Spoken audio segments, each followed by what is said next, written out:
Connecting your IONOS domain to Shopify allows you to use your custom domain for your online store. Here's how to do it. Log into Shopify. Start by logging into your Shopify admin panel. Go to Online Store. From the left-hand menu, click on Online Store, then select Domains.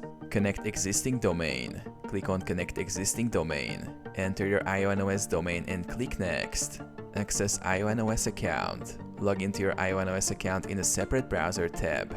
Edit DNS settings. In the IONOS dashboard, navigate to the Domains and SSL section. Select your domain and click on DNS settings. Update a record. Locate the a record section. Edit the existing a record to point to Shopify's IP address. Save the changes. Update CNAME record. Next, find the CNAME record settings. Change the www CNAME to point to shops.myshopify.com. Save your changes. Verify connection. Return to Shopify and click Verify connection. It may take a few hours for the changes to propagate.